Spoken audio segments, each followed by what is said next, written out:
ตอนนี้เรากำลังสิพานักท่องเที่ยวไปเบิ่งทะเลแท้เพราะว่าเมื่อวานนี้ไปเลยทะเลปลอมเมื่อนี้ไปเบิ่งทะเลแท้โอเคบอโอเควะดีใจวะตื่นเต้นอ่ะโอเคเดี๋ยวเราไปเจอกันอยู่ทะเลเราจะไปเบิ่งหาดบางแสนพอละบายเอฟวิจามา จอดฟรี300 คันเทศบาลพี่ไปเลยเมืองไทยพุ่นลูกด้วย อ๋อมันต้องอันนั้น ไม่ยอ ว้าวมันด้วยนี่เริ่มเห็นต้นพร้าวแล้ว This is you see this is อ๋อแต่ว่าคนหลายใช่ไรวะ เห็นต้นมะพร้าวแล้ว คือจานแล้วเบ้าแหละปัญหาคือมองจอดรถคนนั้นผู้ใดซอยแป๊บออกนี่สบายเรียบร้อยรถ เอ๋ เสียนได้แล้วเดมันจะเป็นคือจะว่าเห็นบอเป็นต้นพร้าวล่ะ ว้าย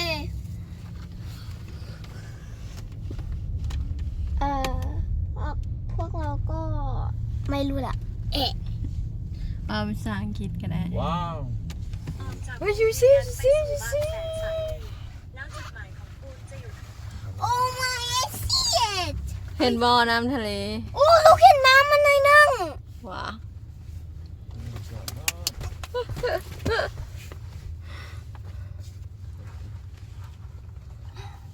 ปัญหาคือจีวันจอดรถบอเลยมีคนดีใจแล้วจะได้เห็นทะเลแท้แหละมีต้นพร้าวมีน้ำสีฟ้าเอาห้องคันเท้าสิไปห้องบ่ได้เด้อพวกนี้พวกชิเลียวเขานี้ได้นี่ เขากับซีเรียลเลย โอ้ กูเสีย ไอ้ขั้นที่ขาเนี่ยไปก่อนซะ ป้องสิบมาป้องหมักสิบแบบว่าอย่าง ปั๊บหมักซิบ เป้าหมักสิบ เขาเรียกว่าเป้าเขาบอกปั๊บ ปั๊บหมักสิบ หมายถึงว่าแบบว่าคันเปรียบเทียบกับคะแนนลูกกับคะแนน100อะไรไป แต่ว่าอยู่โรงเรียนเราเขาเจ้ามีคะแนนฮอ100เขาเจ้ามีคะแนนฮอ10เขาเลยปั๊บว่า you sick to see กูไหล ว้าว you so excited Wait a โอ้ minute คนหลายแฮง Oh no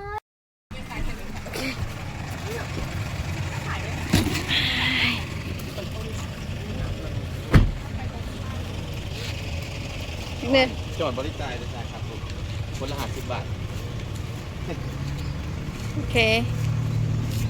ไป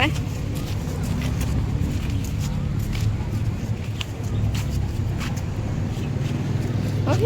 พี่โอเคค่ะ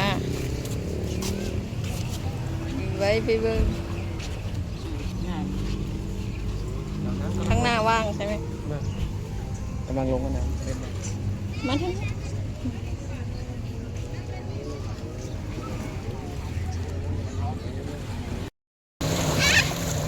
โอ้อันนี้ทะเลแท้ว่าจะทำอิฐเนาะ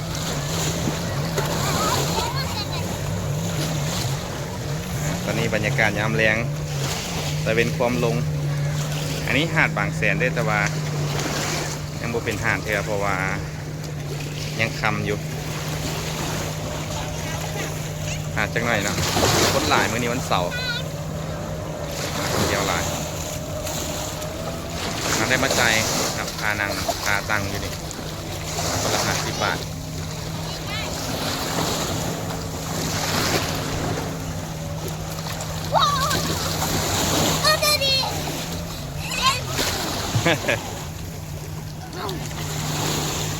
ซีมึงดูเกมโมลึก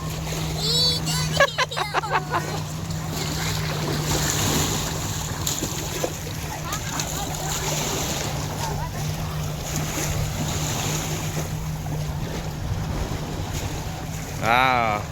say hello แม่ camera say to camera น้ำทิพย์เบิ่งกล้อง sayแฮปปี้บ่ดีใจบ่ได้เห็นบ่ทะเลแท้ได้อันนี้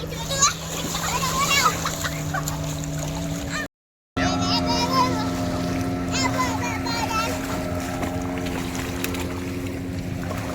าน้อยชื่อใจแล้ววะ ไม่กินข้าว ป้าน้อยป้าน้อยฟังมามีถามชื่อใจแล้ววะทะเลแท้วะ อะไรอ่ะ กินข้าวแรงไม่ได้เราไม่เป็นตับข้าวสบายเลย บ่เอามันขี้ไล่หรือบ่เอาชื่อใจแล้ว เมาอันนี้มันยังปากมันยังอักอยู่เด้อบ๊ายบายบ๊ายบาย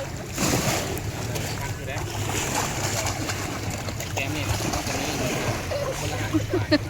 ชื่อใจแล้วอันทะเลแท้แล้ว มานะหน้าขึ้นเพราะว่าเขามาจอดที่นี่ก็ต้องได้ทำจอดรถเขาจอดหน้านั่น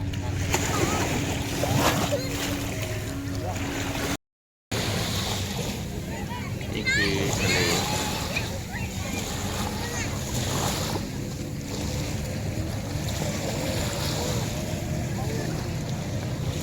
นี่แหละคือชีวิต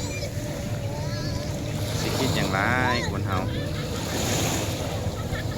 คนมีเงินบ่ได้มาเที่ยวบ่มีเวลาต้องใช้เวลากับตัวเองเนาะเดี๋ยวเวลาเที่ยวยามโอ้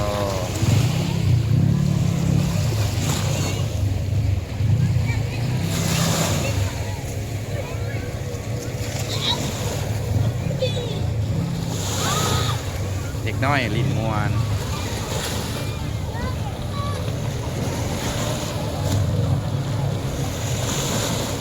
น้ำทิพย์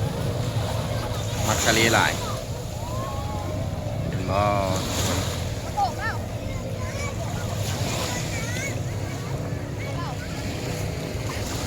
นี่แหละคือชีวิตเอ้ยอย่างลูกน้ำทิพย์อย่างลูก What are you making ชีวิตเด็กน้อยนะกับทะเลที่นี่อย่างไรนะลูกเนาะ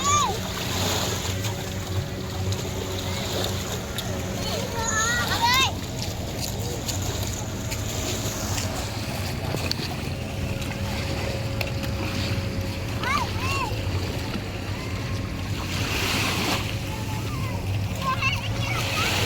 ขาต่อหน่อยนะมาจรวดจรวดยาวจรวด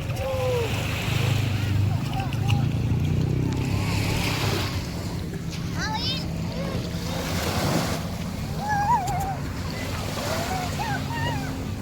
เอาคิดลูกเอาอีก3 2 1ไปกันโย่ ถึกใจถึกใจใครบางคนบ่อยากเมือเลย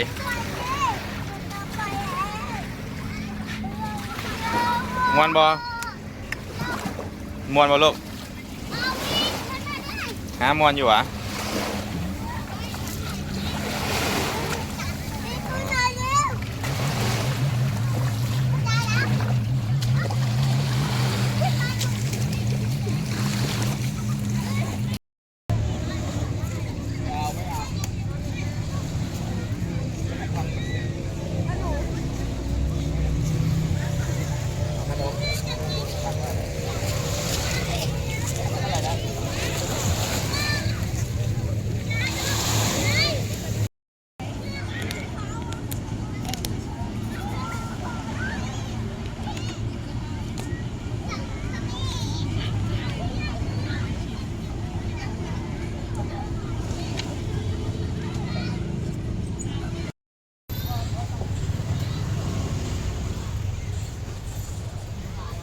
โอเค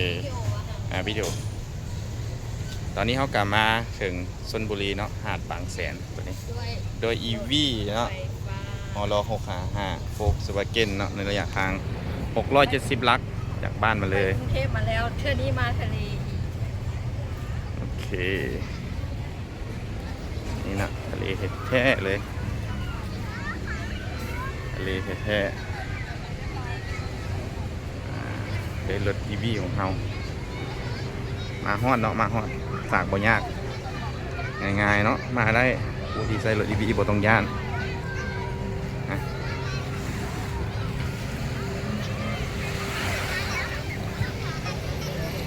ตะเวนค่อยคำยามแรงใกล้สี่คำแล้วเนาะอันนี้เวลาประมาณ6 โมงช่วงต้นแรงปลาน้อยนะบินยังไง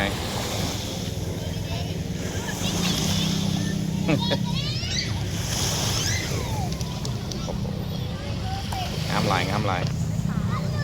กำไรชีวิตเนาะสำหรับคนที่มีแผนมาเที่ยวมีรถ EV มาได้เนาะโหยากสบายบ่ต้องย่านเนาะมีตู้ซากทุกๆสถานีมีหลายมาได้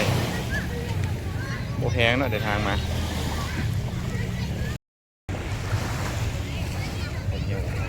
ตอนนี้ลิ่นน้ำจนค่ำและมาแต่เว้นเดี๋ยวสิไปเซาะลองไปสวนเมื่อเบิ่งว่าสิเมื่อบ่สิอย่างเมื่อบ่เพราะว่ามันค่ำแล้วไปลองเบิ่ง ไปเล่นเกมชับเห็ดชับยอง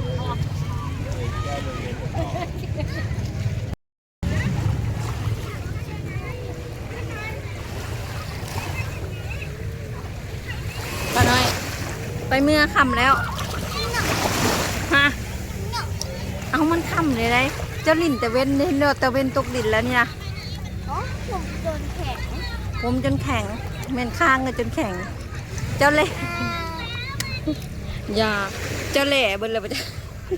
ได้อีหยังไปพอแล้วเย็นละเดี๋ยวมื้อหน้ามาอีกโอเค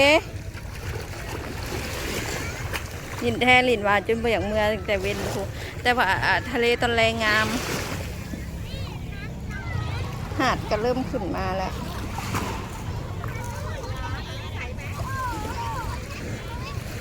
จะไปยังบ่แล้วยังหาดไปหอย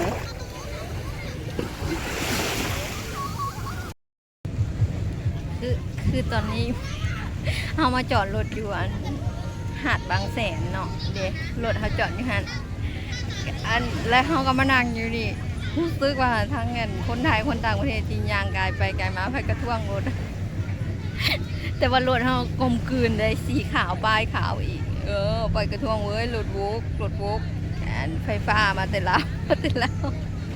แต่เจ้าของก็นั่งอยู่นี่มีคนมาทวงการเอารถไฟฟ้ามาเที่ยวอยากจะบอกว่าประหยัดแหงเดี๋ยวประหยัดแหงแต่ว่าบรรยากาศตอนแรกนี่งามหลายอันนี้คือตอนแรก